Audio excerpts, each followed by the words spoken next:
आपका study power channel में हार्दिक स्वागत है। उम्मीद करता हूँ कि आप सभी मस्त होंगे, बिंदास होंगे, खुशहाल भी होंगे और आज रामनवमी है तो थोड़ी सी व्यस्त भी होंगे। फिर भी इस व्यस्त और वाक्यों से चैप्टर का विषय चैप्टर है और उसी का एक महत्वपूर्ण हिस्सा होता है दल बदल रोकथाम अधिनियम। उसी के बारे में आज हम जानेंगे। तो शुरू करते हैं इस महत्वपूर्ण टॉपिक्स पर, जिसका दल बदल रोकथाम अधिनियम। ये टॉपिक्स काफी चर्चा का विषय रहता है और इसीलिए आज हम इसके बारे में जानेंगे। दल बदल रोकथाम अधिनियम 1985। तो जैसे कि आप स्क्रीन बोर्ड पर देख भी रहे होंगे, दल बदल रोकथाम अधिनियम 1985। अब ये आप लोगों को लगा होगा कि सच में या जो टॉपिक है हम समझते हैं कि यह कानून संवैधानिक रूप से किस प्रकार से लागू किया गया और कैसे है, हमें जानते हैं। 52वें संविधान संशोधन 52वें संविधान संशोधन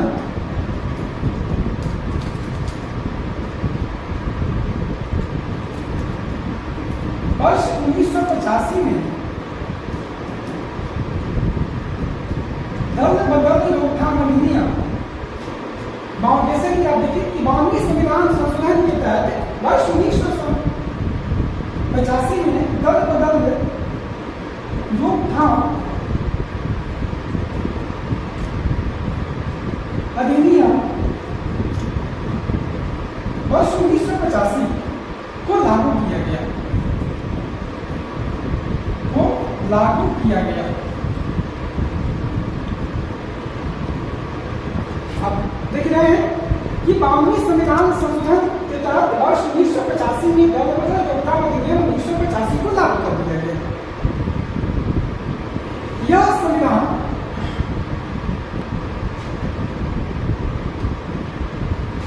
इस अधिनियम को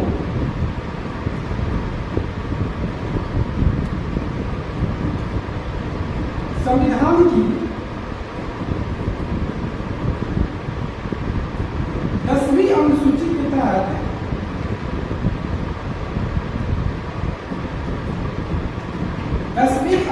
के तहत अधिकृत किया गया है या अधिनियमित किया गया है।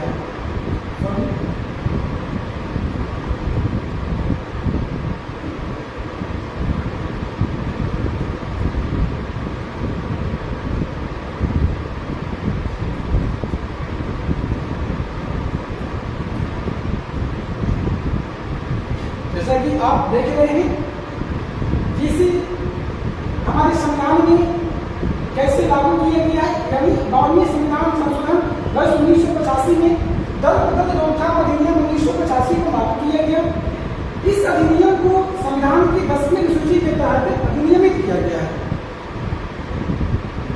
तो आप स्पष्ट हो गए होंगे कि यह एक संवैधानिक कानून है, नियम है, प्रणाली है, जिसके माध्यम से राजनीति में जो दल बदल की जो स्थिति बनी है उसके रोकथाम करने की यह एक अधिनियमित कानून है। ये आपकी मेंस और प्रीलिम्स दोनों के लिए काफी उपयोगी है। दल बदल रोकथाम अधिनियम के तहत जब सदस्यों की हेरफेर होती है, जब पार्टियों की अदला बदली होता है, तो उनके लिए कुछ मापदंड है। उस मापदंड में अगर कोई भी संसद का सदस्य हो या विधानसभा का सदस्य हो, उस नियम के तहत आ जाते हैं तो निश्चित तौर पर वे दंड के भागीदारी होंगे। तो ये हम जानते हैं कि आखिर भी कौन से मापदंड है जो किसी संसद के सदस्यों को योग्य अयोग्य करार दिया जाएगा।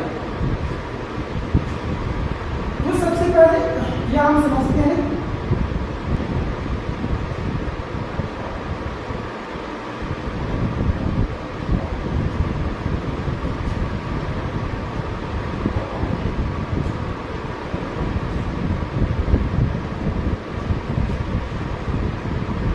आप जैसा कि देखिए नियोजकता के लिए मापदंड हमने बताया कि इस कानून के तहत दल बदल रोकथाम को रोकना है और उसके लिए कौन सी प्रणाली नियम अपनाया गया है, हम इस पर चर्चा करेंगे। तो इसके लिए कुछ नियम है जो यहाँ पर लिखा हुआ है, योग्यता के लिए मापदंड भी कौन से मापदंड है। तो एक में पार्टी का सदस्य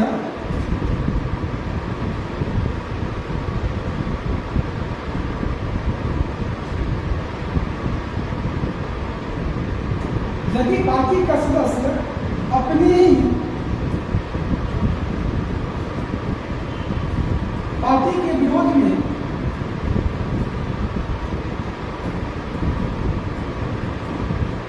मत दे, अनुपस्थित रहे,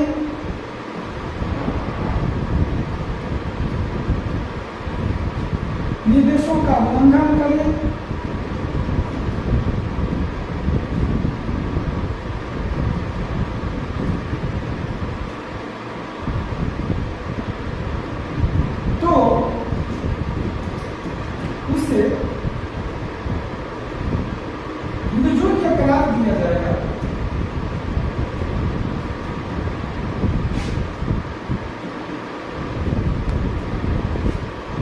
कहने का मतलब यह है कि जब भी संसदीय कार्यवाहियां होती हैं, उस कार्यवाही में अगर अपने ही पार्टी का सदस्य अपने ही पार्टी के विरोध मत दे दे, उसके खिलाफ वोट करें, कुछ ना करें, अपनी पार्टी के निर्देशों का पालन ना करें, संसदीय कार्यवाही के दौरान अनुपस्थित रहे, तो यह जो स्थिति रहेगी उस पार्टी के लिए अनुशासन, उस पार्टी के लिए उस पार्टी के सदस्यों का अनुशासनहीनता को प्रकट करेगा।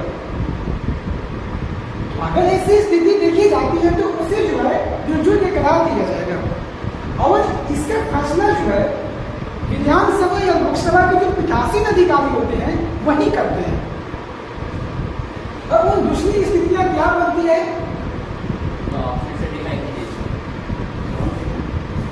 यदि मनोनीत सदस्य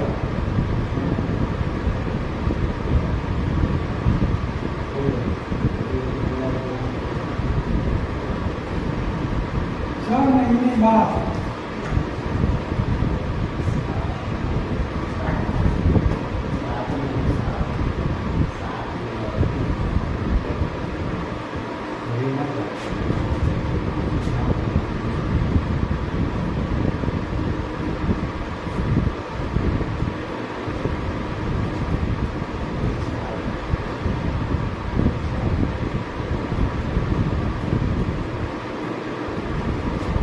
उसी अयोग्य करार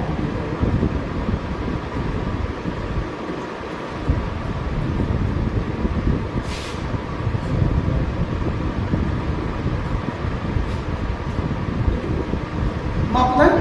अब यह भी देखते हैं कि बहुत सारी पार्टियां अदल बदल होने के बावजूद भी उन्हें योग्य करार नहीं दिया जाता है, तो उसके लिए भी कुछ अपवाद मापदंड है, हम उन चीजों को समझ लेते हैं।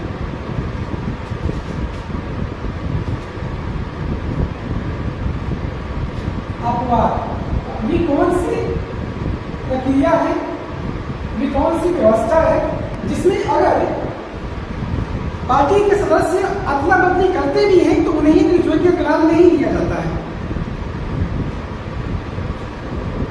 वर्ष 1985 में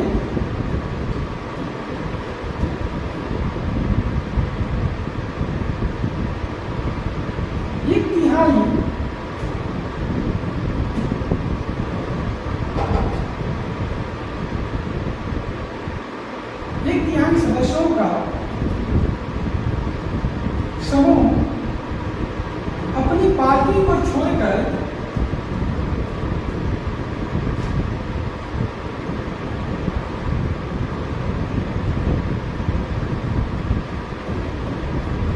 दूसरी पार्टी में शामिल हो जाए या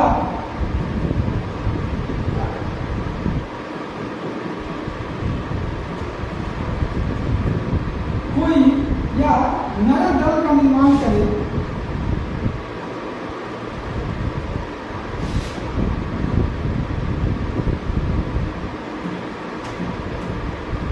नई पार्टी का गठन करे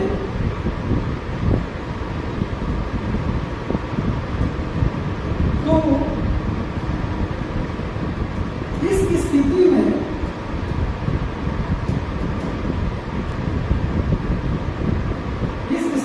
पार्टी के सदस्यों को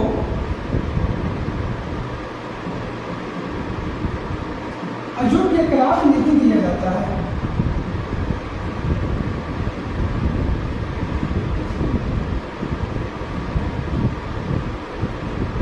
अयोग्य करार नहीं दिया जाता है।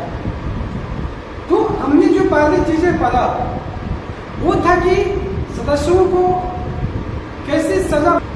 वर्ष 2003 में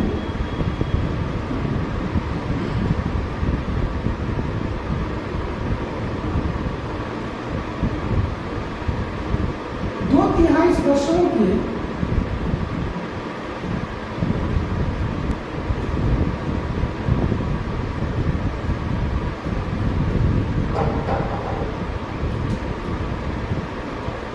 सदस्यों का समूह अपनी पार्टी को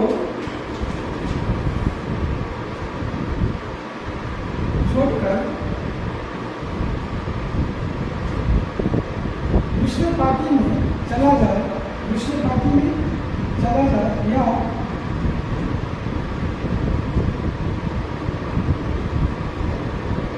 कोई नई पार्टी का निर्माण करे,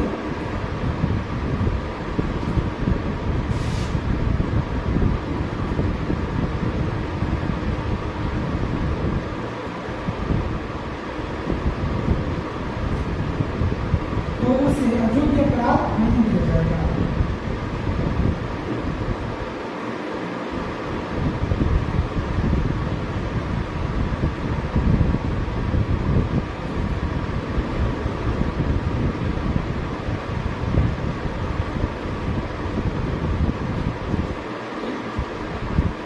पहले 1/3 सदस्य था, अब 2/3 सदस्य लागू कर दिया।